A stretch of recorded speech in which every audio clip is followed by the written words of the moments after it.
Welcome to my podcast, Love and Courageous. I'm your host, Demetris.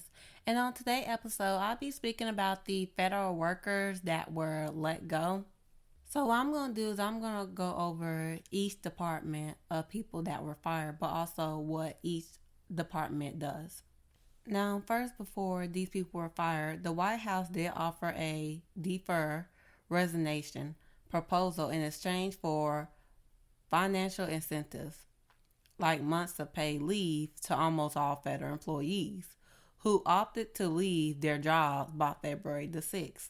Now, before the deadline came, a federal judge blocked Trump's plan, wanting to hear arguments from the administration and the labor unions, which said the offer was illegal. According to the Office of Personnel Management, about 75,000 federal employees had accepted the offer on February the 12th. Probationary employees were also laid off. Probationary employees are the ones that were on the job for less than a year and who have not gained civil service protection. Potentially, hundreds of thousands are affected. On February 13th, the administration ordered agencies to lay off nearly all of the probationary workers. According to government data maintained by OPM, 220,000 federal employees had less than a year on the job.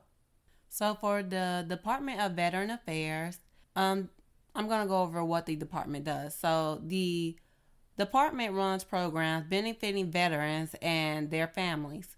It offers education opportunities, rehabilitation services, and provides compensation payments for disabilities or death related to military service, home loan guarantees, pensions, burials, and health care that includes the services of nursing homes, medical centers, and clinics. So on February the 13th, the Department of Veterans Affairs announced the dismissal of more than 1,000 employees who have served for less than 2 years.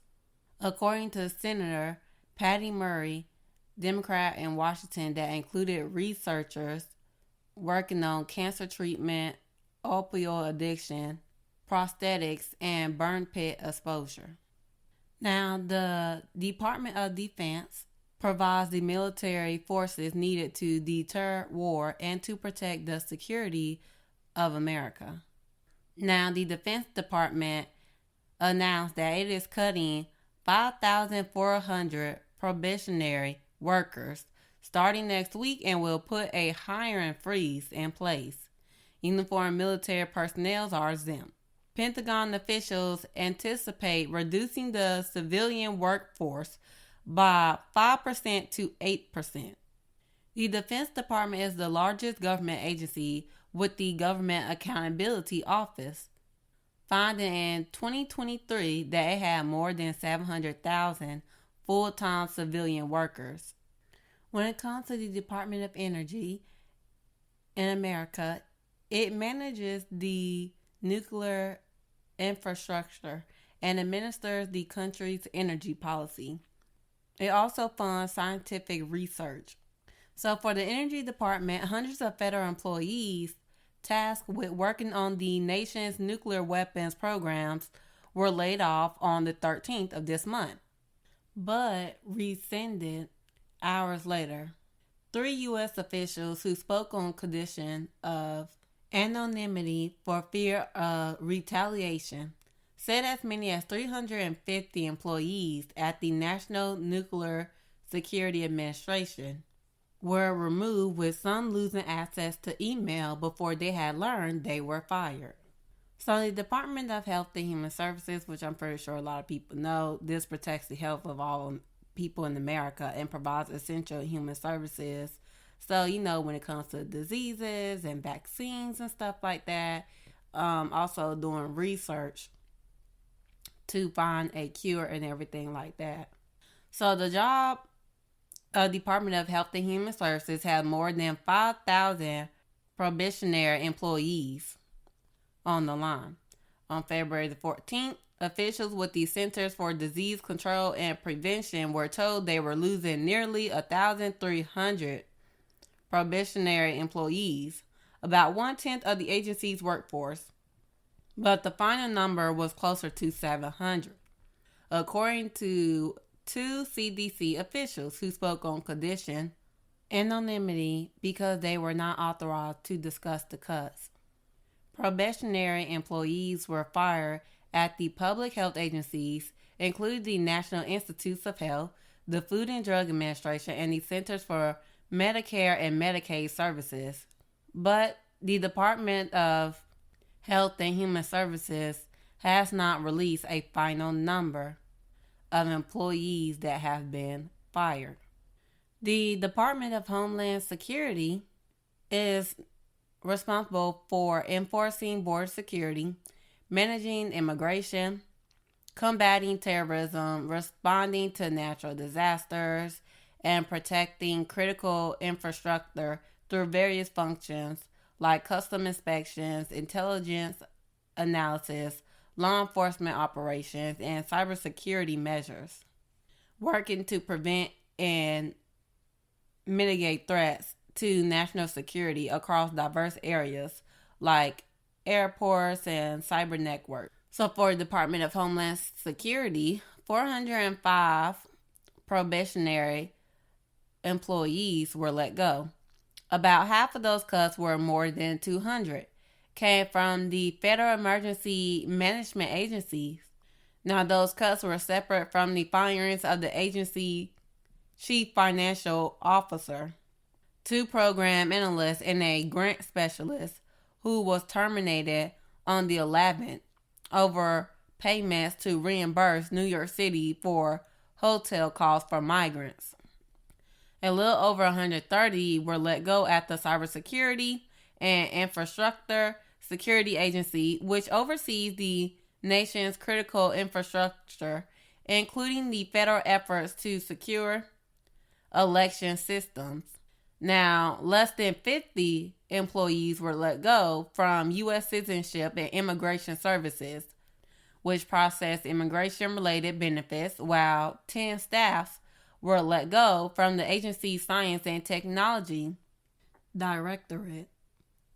Now, when it comes to the Internal Revenue Service, also known as IRS, they are responsible for enforcing tax laws and ensuring compliance with federal tax regulations.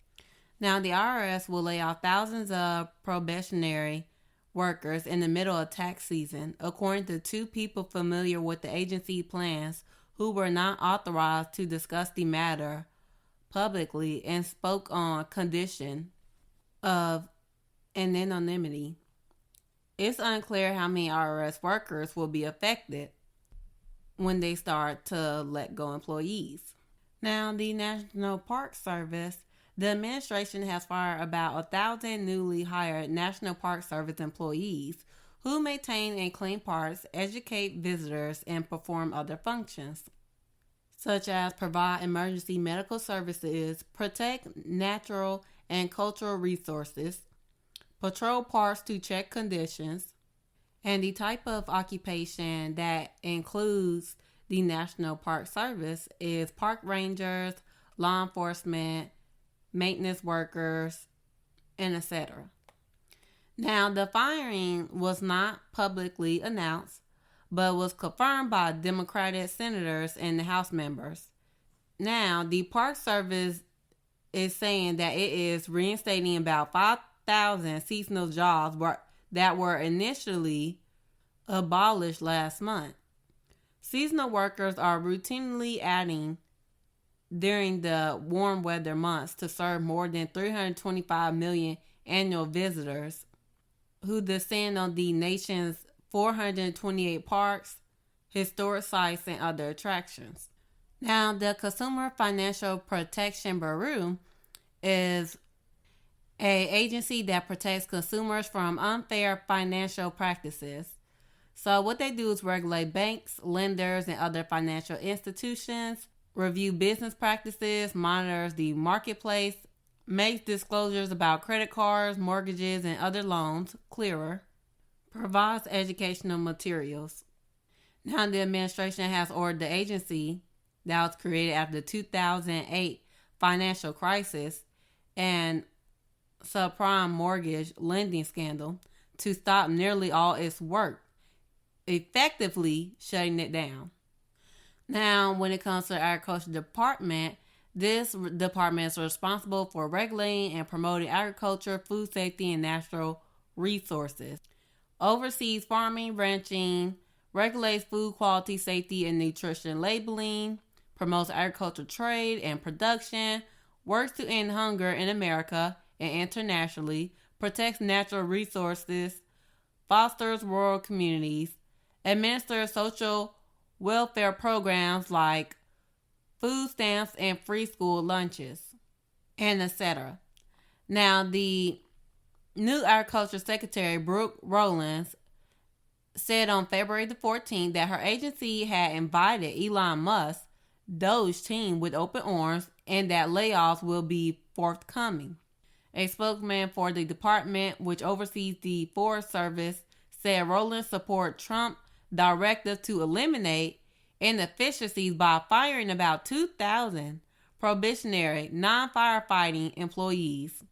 Rollins is committed to preserving essential safety positions and will ensure that critical services remain uninterrupted, which did not address the fire workers who were responsible for thinning trees, removing combustible debris from forests, and other projects that aim to lower a wildfire's intensity. On the 19th of this month, the department scrambled to rehire several workers who were involved in the government response to the ongoing bird flu outbreak that had devastated eggs and poultry farms over the past 3 years, but who were among the thousands of federal employees eliminated on Musk's recommendations. Now, it wasn't clear how many workers the department might be trying to rehire and whether of them work at the main USDA lab in Iowa. Now, when it comes to foreign aid and development, here are a few of their responsibilities. So, working with international organizations to design, implement, and monitor development projects in developing countries, addressing social, economic, and environmental challenges by collaborating with local communities, governments, and other stakeholders. So here are a few things I'm just going to list when it comes to health. Implementing health programs like disease prevention, maternal and child health, access to health care, education, supporting education initiatives such as building schools, teacher training, and access to quality education, economic development, promoting economic growth through microfinance, business development, and infrastructure projects, humanitarian aid, responding to emergencies like natural disasters or conflicts with immediate relief, environment, working on sustainable development initiatives like climate change mitigation, conservation, and renewable energy, fundraising, securing funding from donors through grant writing, presentations, or relationship building, and etc. So Donald Trump has ordered a halt to the aid that America sends abroad. Now, several weeks later, the pause to send the aid out is on pause. So, on his first week in office, Trump issued an executive order directing a 30-day hold on most of the foreign assistance dispersed through the State Department. Secretary of State Marco Rubio issued several specific exemptions, including emergency food programs and military aid to Israel and Egypt from the freeze on foreign assistance. But thousands of U.S.-funded humanitarian development and secretary programs worldwide stopped work or prepared to do so. Without the money to pay staff, aid organizations, including the U.S. Agency for International Development, began laying off hundreds of employees. Cruz removed the agency signage from its Washington headquarters. On the 13th of this month, a federal judge, considering some of the lawsuits challenging agency cuts, ordered the administration to temporarily lift the funding freeze. Now, when it comes to the Inspector General, who is an independent official within the organization that's responsible for conducting audits, investigations, inspections to identify and prevent fraud, waste, and abuse, promoting efficiency and effectiveness, by reporting findings and recommending corrective actions to the agency head and relevant authorities. So each of the federal government largest agencies has its own independent inspector general who is supposed to conduct objective audits. And Trump has fired at least 17 of them, including watchdogs he appointed in his first term. At least one Democratic appointee, Michael Horowitz, at the Justice Department, was let go. Trump told reporters, I quote, "It's a very common thing to do," and that he will put good people in there and that would be very good. Senate Democrat leader Chuck Schumer of New York said the findings were a chilling purge. Republican Senator Lindsey Graham of South Carolina, a top Trump ally, acknowledged that the firing may have violated the law, but added, "Just tell them you need to follow the law next time." Now, when it comes to the Department of Justice, here are the things that they do: enforcing federal law, seeking just punishment for the guilty, and ensuring fair and impartial administration of justice by representing the United States in criminal and civil litigation, protecting civil rights, and providing legal advice to the president and cabinet, all while upholding the rule of law and safeguarding national security. Now, it's normal for political appointed U.S. attorneys to be replaced, but it is not standard procedure for career prosecutors to be abolished with a change in administration. The Justice Department said last month that it had fired more than a dozen employees who worked on criminal prosecutions of Trump by special counsel Jack Smith's team. By tradition, career employees remain with the department across presidential administrations, regardless of their involvement in sensitive investigations. Multiple senior career officials were also reassigned. Now, the U.S. Department of State, here are some of their responsibilities, is advising the president, representing the country, and leading foreign policy. A large number of senior career diplomats who serve in politically appointed leadership positions, as well as in lower-level posts at the State Department, left their jobs at the demand of the new administration. Now, it's not clear how many non-political appointees were being asked to leave. Now, my last episode was about the Department of Education, but I'm just going to say this right now. So when it comes to the federal grants and loans, the White House made a statement last Monday. It was pausing federal grants and loans as the Republican administration began across the board ideological review. The freeze could affect trillions of dollars and cause widespread disruption in healthcare research, education programs, and other initiatives. Even grants that have been awarded but not spent are supposed to be halted. The use of federal resources to advance equity, Marxist equity, transgenderism, and Green New Deal social engineering policies is a waste of taxpayer dollars that does not improve the day-to-day lives of those we serve, said Matthew, the acting director of the Office of Management and Budget. Now, Democrats and independent organizations said the move was illegal because Congress had already authorized the funding. Now, this is all the information that I have so far. I'm pretty sure there's going to be a whole lot worse. As I'm pretty sure a lot of people know, there are federal employees that were fired that are out there protesting. Now, however, I do want to say this. I don't necessarily feel sorry for the federal workers because a lot of them voted for Trump. There are some federal workers that were on the news and they said they regret voting for Trump. But to me, if you're a federal employee, would it make sense for you to read Project 2025? Like, honestly, it don't make sense to me. You're a federal worker, sweetheart. You work in these departments. Project 2025 definitely stated, what they were going to do. So I'm confused on why did you vote for Trump? And it just don't make sense to me. And another thing is that some of them were like, oh, they just bought a house and everything. They don't know how they're gonna afford, their bills. Find a new job. I mean, I'm just gonna be honest with you. I really don't care because of the simple fact you a federal worker, sweetheart. You literally went to the polls and voted against your own self. And of course, a lot of the federal workers are white. But however, this is the issue with these white people. They literally went to the freaking polls, voted for Donald Trump because they're white and they're racist. And they thought, oh, I'm going to be saved. I'm going to be protected because of the color of my skin.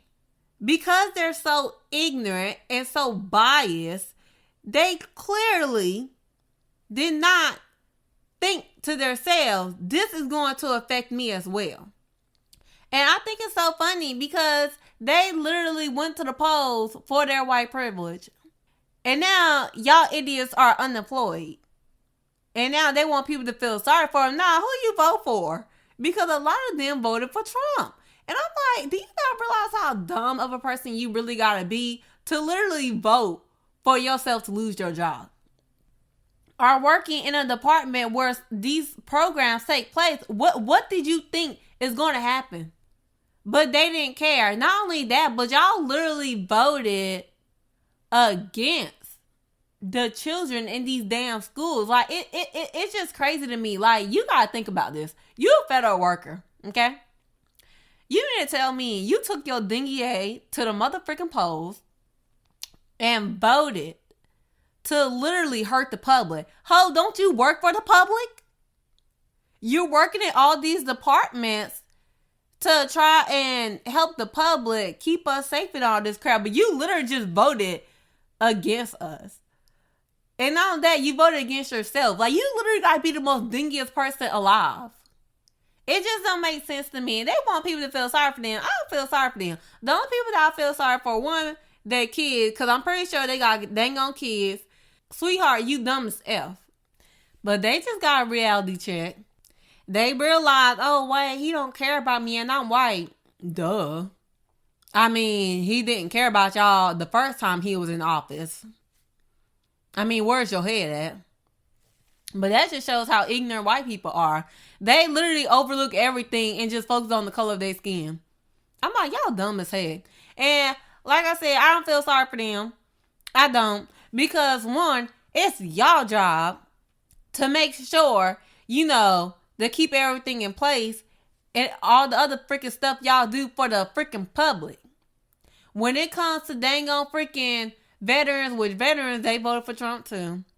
So I don't care about the veterans. But when it comes to Medicaid and WIC and food stamps and all that stuff, y'all literally just voted against the public. Y'all didn't even stand here and vote to help the public keep their benefits. You damn right I don't want you to keep that dang on job. Hell no. They need some new dang on federal workers because y'all unqualified. But yeah, I don't really have much to say about it, to be honest. I just really, truly do not care for the federal workers. I just feel sorry for the people that did not vote for that. But anyways, I'm going to get into the Black History Fact for today. So Black History Fact, I'll be speaking about the Black-owned company, Organically Bath and Beauty.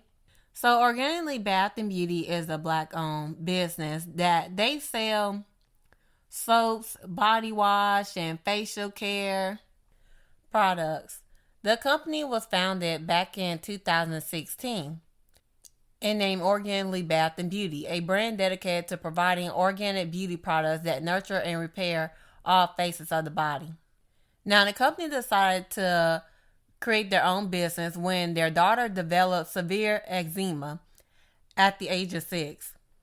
Now, being frustrated with ineffective prescriptions and over-the-counter products that cause long-term health issues, the parents decided they had a better solution. Determined to find relief for their daughter, they embarked on a mission to create bath and beauty products that were not only effective, but also made from organic and all natural ingredients. After countless experiments and research, they developed their first product, the oatmeal plus agave soap bar, baby oat soap bar, and baby butters. With the support and encouragement from their own family and friends, they realized their creation could help others who are seeking gentle and nourishing alternatives for their skin. Each product is freshly made to order, ensuring maximum potency and effectiveness. So if y'all have not, please make sure y'all go check them out. I personally like their products. But that is all for today, and I want to say thank you to everyone for listening to my podcast, and I hope y'all have a lovely day.